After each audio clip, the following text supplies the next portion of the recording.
All right, so apparently Streamlabs sucks. So I'm probably going to delete all the other ones. So if you stuck with me this far,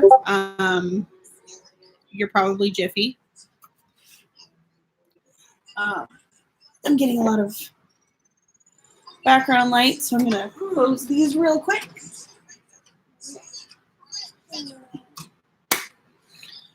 There we go. Yay, I can see myself.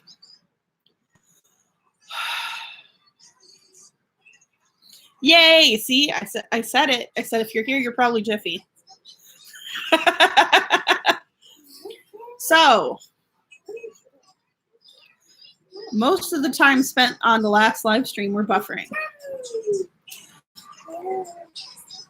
I'm frustrated, but I want to get my message out. Jiffy, can you share this link in the admin chat on Eric's Discord and update it on the regular one for me? You're really going to do this with the lighting right now? Okay.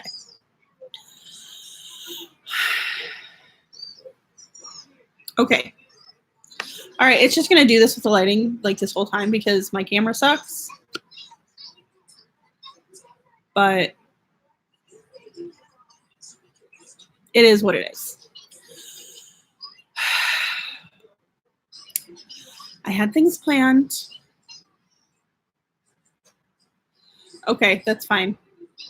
I'm gonna start in the middle.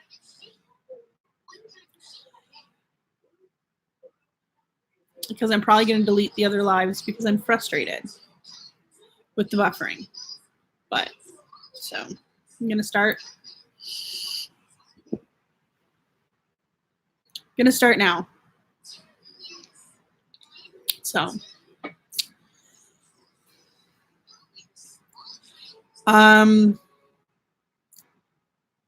little over a year ago, I was about homeless. By we, I mean me and 3 of my kids, were living in motels. Wow. That's bright. We were living in motels. I wasn't sure if everything was going to be done in time for me to get this place. And I had sought out all the help that I could find.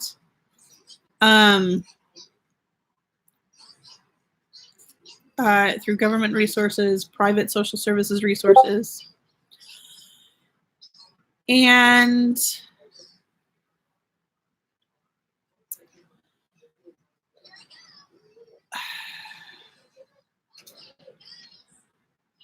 I did seek help from friends. It's twice in 2 years that I've sought help from friends. First time was to get here in the first place.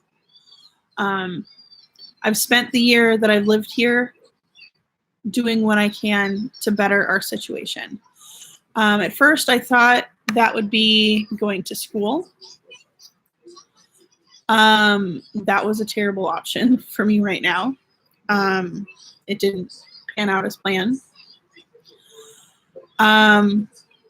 So I worked. And it may sound silly. A lot of my work is online.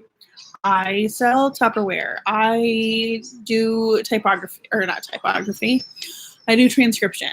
I do software testing. I do a whole bunch of stuff that earns me not a lot of cash, but enough to survive. So,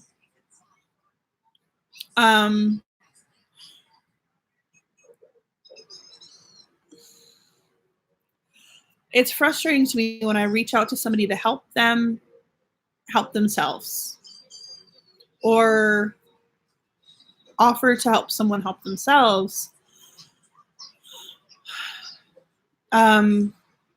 It's met with, no, I need money right now, because there's nowhere on the planet that you're going to be able to get money right now, unless you know somebody that's like super, super rich. Um,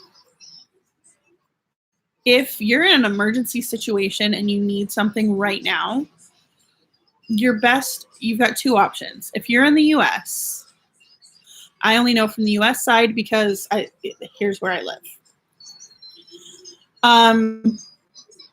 You can go to 211.org or call 211 and someone will help you out with services. They will find services in your area that you're looking for. They can find anything from something like help with back to school stuff all the way up to helping with housing. And sometimes you're not going to qualify for it. And it's not because you personally are rejected. Why am I dark again? The frustrating part is sometimes it's just because your current financial situation isn't dire enough for them to give help. And that sucks. Because we live in a society where a lot of people live below the poverty line, but aren't qualified for certain services. You have to live like super far below the poverty line to qualify for a full slate of food stamps. And I find that frustrating mostly because like most people that like you hear, oh, most people that qualify for food stamps are working a full-time job. They are. And their jobs aren't paying enough. Oh, let's be careful. Mommy's going to grab her coffee.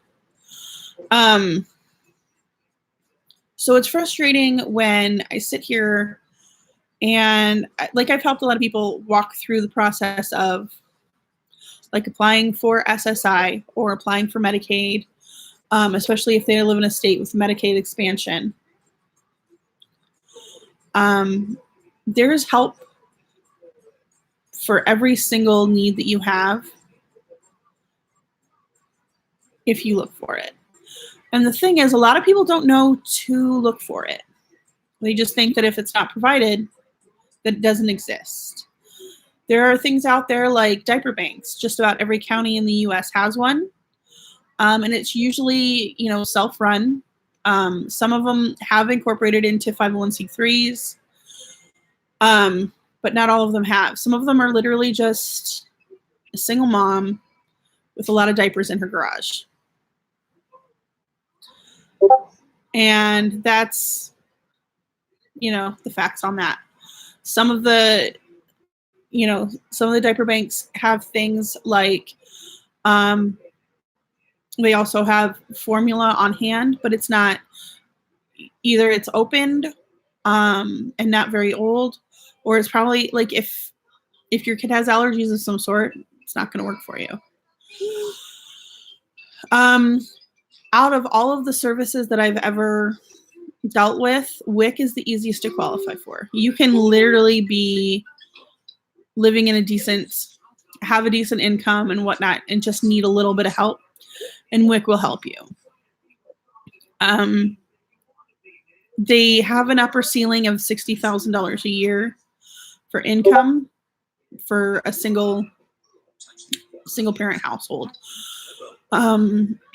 I think it's 60,000. I mean, it depends on how many kids you have as well. Even if the other kids don't qualify for WIC and you have one kid that does. And they provide, like, they don't provide a monetary amount. They provide actual, like, the card is what it is.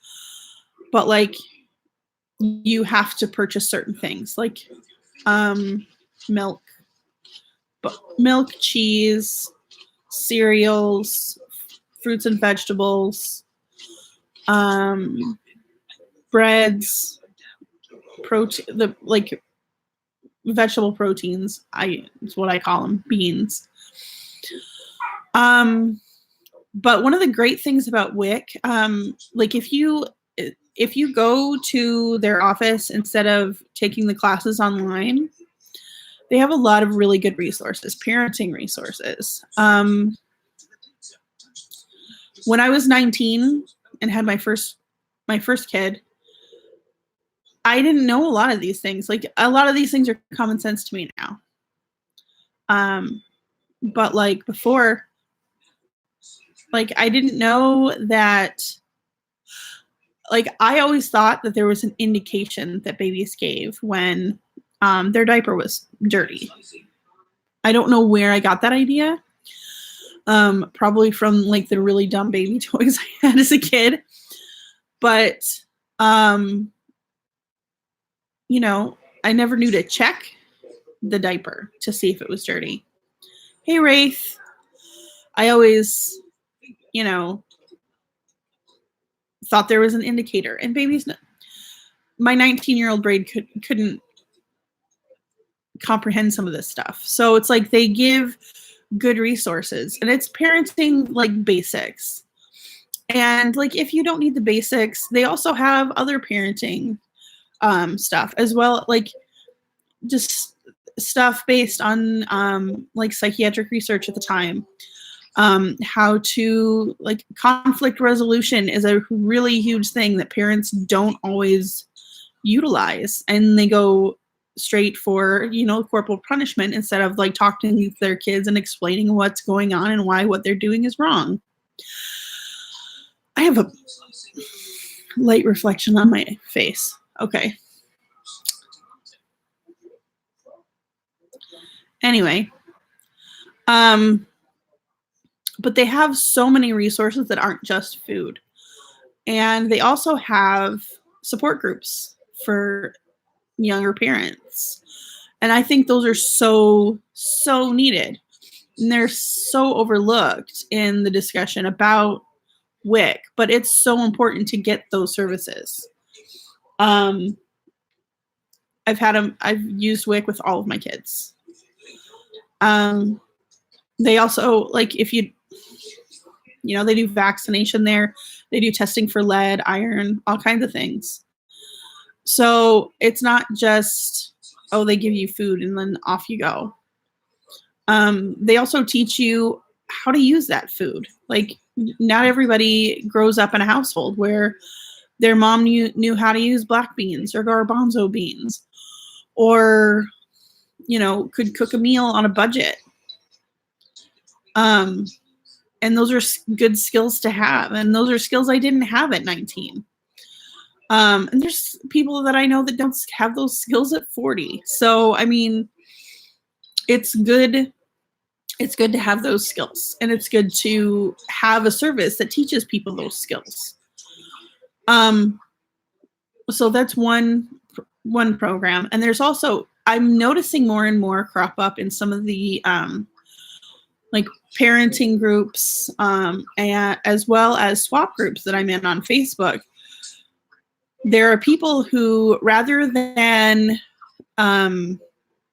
have people post their stuff on Facebook swap groups and get scammed, they're running what are basically free, what I'm calling free shops. It's again something that's usually run. It's usually a mom doing it, but sometimes it's a dad. I'm finding more and more dads that are doing it too. They will take gently used goods, and rather than resell it, they will have like one day a week where you can come to their house, check out what they have, and if you need it, you can take it with you. It's a free shop. You go and shop for free. And a lot of people, one of my good friends runs one out of her very large garage. She lives on a farm. And she's like, I'm finding it funny when I watch people that are the most in need will come and take less than what I think they need. And I'll push things on them and say, hey, you know, you need this, you need this. You know, your kids need this. Your kids would love this. And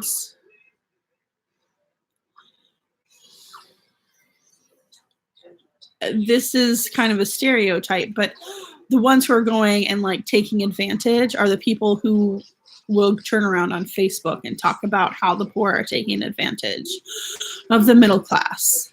And it's frustrating because it's like, okay, so just because you take advantage when you can doesn't mean that everyone does.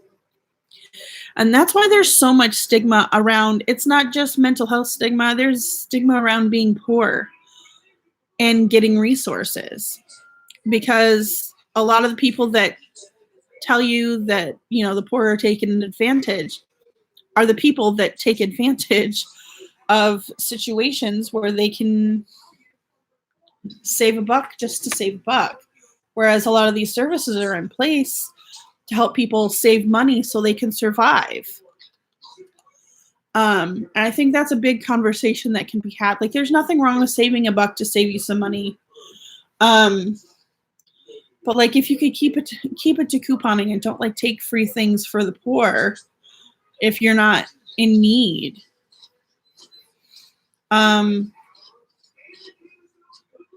mean, that's a frustration. But at the same time, we don't know everybody's situation.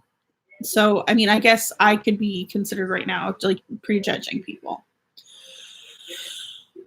I mean, it's situational, but there's this huge stigma. The last 10 years, our government leaders have put so much stigma on government programs that people are afraid. I mean, people were afraid before to apply for these, and there's no reason to be afraid. As a foster kid, I was on Medicaid anyway. Like, that's just the default. You're on Medicaid. That's it. Whether or not like your foster parents have like Rockstar insurance, Medicaid is better. And I'm telling you this because I've experienced this. I've had so-called like Rockstar insurance, like the epitome of amazing insurance. It pays for everything, right? With like, you know, I'd have a $30 copay every visit, or like my insurance would only pay for half of my prescription. And if you can qualify for Medicaid, most plans, well, up until recently, because everybody had to screw with, you know, the Medicaid plans to make it so that the insurance companies make more money. But that's,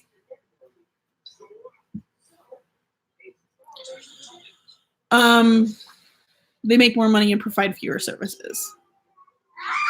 But about 10 years ago or less, Medicaid paid for everything. There were no copays. Your prescriptions, you just went and got them. Occasionally, you had to pay $1 for certain prescriptions. Just because, like I would have to pay $1 for my asthma inhaler, just because my insurance didn't cover the plastic controller. Meanwhile, like the medical device company would send me a spacer every six months. So it's weird. It's like what they pay for and what they don't pay for is weird. So, but what they used to pay for was literally everything. And now, you know, we're running into, like if you have certain insurances, you have certain copays, which I get, but at the same time, all that is like the government's not paying the insurance companies less. They're paying more, actually. The insurance company's just providing fewer services, and you have to pay more out of pocket. And when like people are applying for Medicaid, it's not because, you know, they're just cheap. A lot of people can't. I know people that can't afford a $10 copay. I mean,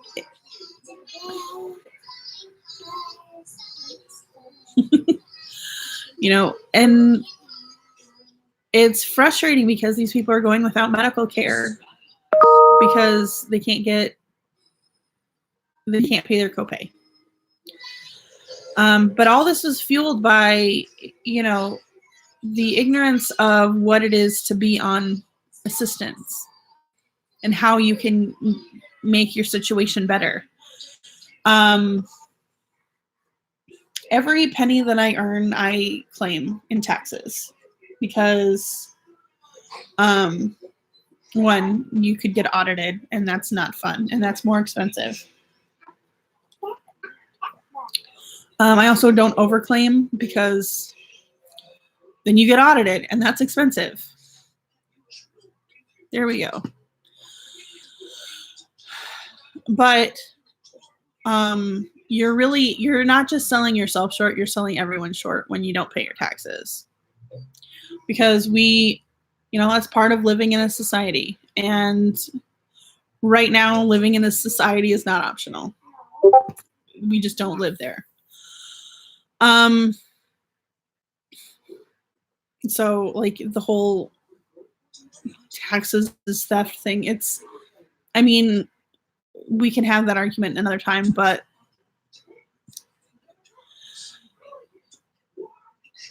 everything is paid for with taxes. Your house, like taxes went into the neighborhood you live in, the road that you drive on, every light pole you see, every electricity pole you see, every tower that you see for,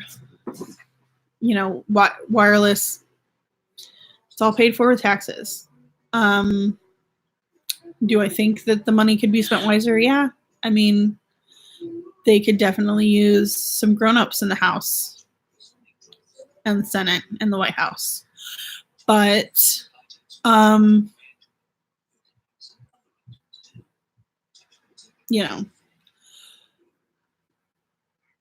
but it's not hard to it's hard to initially ask for help. And you're probably going to get turned down more than once. I know that the first time that we applied for SSI for my 9-year-old, he was 5, and we got turned down because he was so young. And that was fine. So we reapplied the next year, and he got approved. And when I went in, they were like, "Why weren't you approved before?" I'm like, "Well, I was told he was too young." And the social worker was like, "That's not even a reason." So sometimes you'll have social workers that make decisions that don't make sense, but that's when you reapply and hope for the best. It's not always going to go in your favor, and it's not always going to be everything that you need, and you have to find a way to cover it.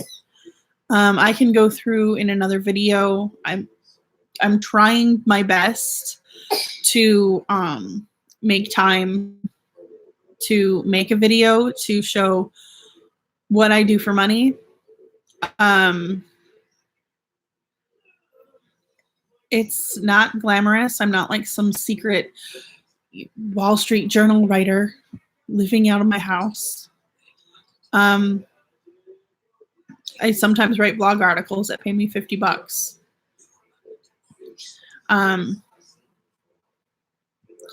I do what I can to provide for my family because that's what you have to do. And it's hard when I reach out to somebody who's obviously needs help. And I give them the options that I've taken when I can't give them money financially.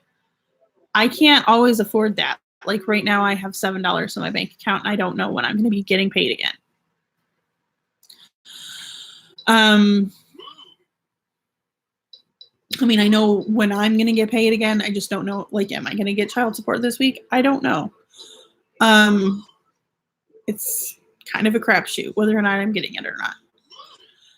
And that's another thing. Like, you can't rely on child support. Like, you can, if you're child's other parent is reliable, sure, work that into the budget. But I've been using it as like bonus stuff for the kids. Like this month's child support is going to go to school supplies, back to school supplies, and my computer's about ready to fall off. But it's hard to ask for help. It really is. It's not impossible to get help. If you're in a place where you need help finding services, that is 100% my wheelhouse. I have helped so many people find services of all kinds. Finding homeless shelters, escaping abusive families, escaping abusive partners, escaping or getting away from, terrible landlords, finding different resources to help get through life. Because sometimes it's not always just about helping you out financially. Sometimes you need a buddy. You need somebody to vent to. You need somebody to talk to. And if you need some of that, let me know. If you check out, I think my socials are linked down below. I'm also a member, I'm an admin at Driven Industries Discord. I do not have that link below. But if you search for him on YouTube, you'll find it. Or Twitter, or he's on TikTok as well. I'm on TikTok. I don't remember my username, but I don't know where my phone is right now. It's being used as a remote control. So this isn't as streamlined as I wanted it to be, just because I was frustrated with the buffering of the other videos. But I got at least some of what I wanted to say out.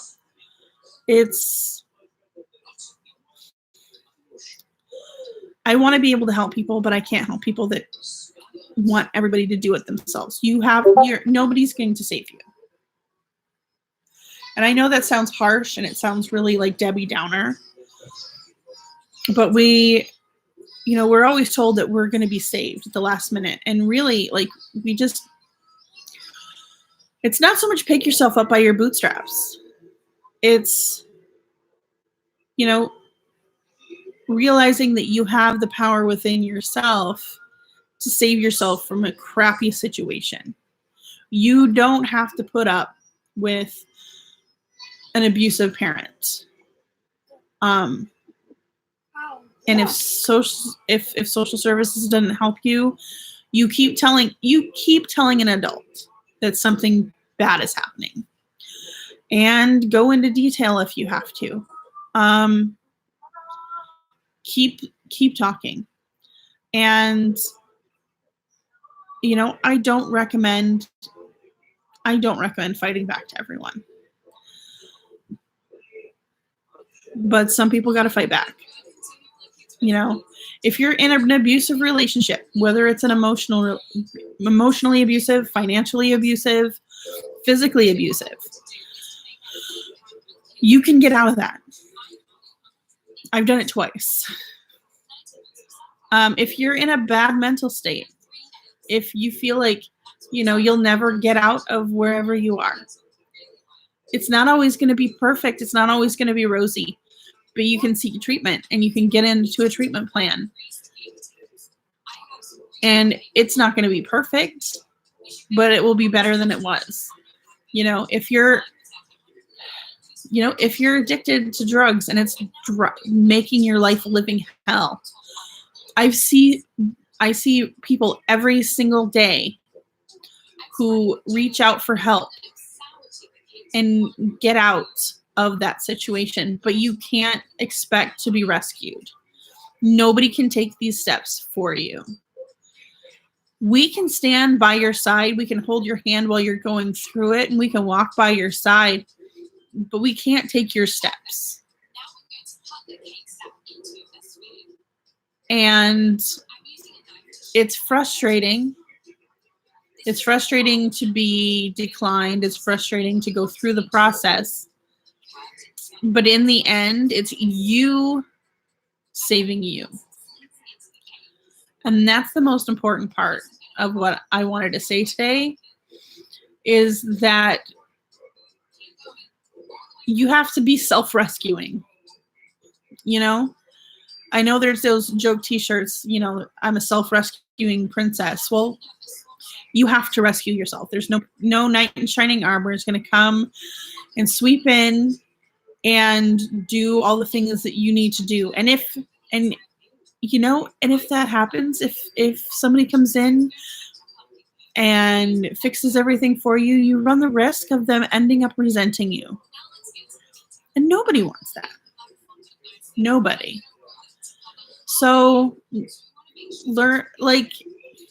it's not so much a learned helplessness. We have this thing in us that tells us that the wall is there when it's not. You know, getting help, there's no wall there. It's barely, it's like a speed bump. But sometimes your life is going so slow that you can't get over that speed bump. You just have to kind of back up, pick up speed, and go for it. You don't have to gun it, but go for it. Go over that speed bump, go forward, make the moves to make your life better.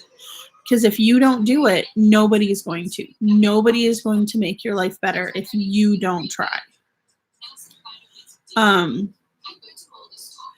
Now, yeah, there is something to be said about the fact that we all need support systems and whatnot, but sometimes your family sucks at it. But, you know, you have to look for it elsewhere. You know, there's something to be said about self-made families. Friends become family, and you have to go with what you have. And even if, you know, your support group is, you know, AA or NA or any of these other, like Al-Anon, any of these support groups, if that's what you have as your chosen family or your emotional supports, that's what you have. Not everybody has, you know, the picture perfect family that we see in movies and TV. Some people have less than that. Some people have more than that. But you have support out there. All you have to do is reach out and say, hey, I need a friend. But you also need to realize that your friends can't do your work for you. It's a lesson that we're taught in elementary school that, like, if your friend does your work for you, you're not going to learn anything. The same is true in life. If somebody else does the work for you,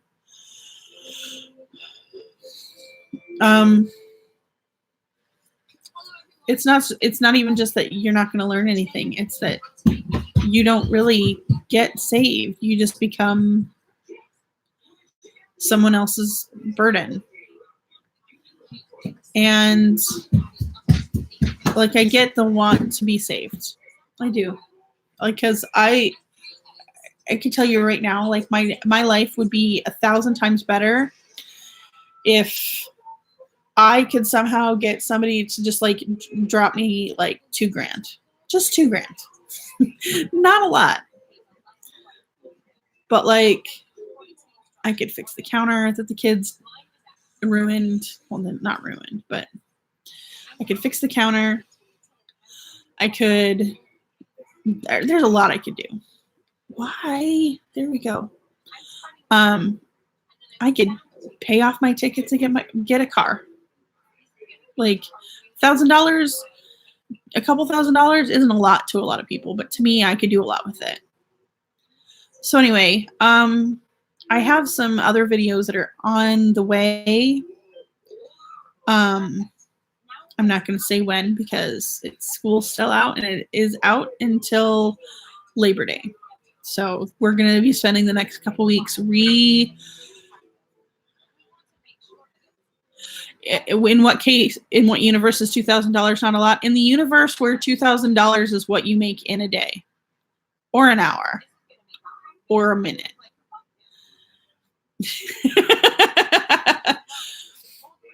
$2,000 isn't a lot to some people. Like some people spend that on groceries. I used to work at Walmart. So, but I do have some videos coming out. Like I've got like a list and scripts and everything written for these videos. And I just don't have time. This morning, my kids have given me time. We've got Ophelia's back here watching cupcake videos. Probably in hopes that I will make cupcakes. And then I've got Ash in the bedroom watching Adventure Time because he didn't want to watch it out here. So anyway, hopefully I'm just going to go. I'm just going to be fighting with this camera like all day. So hopefully I'll be able to figure something out soon.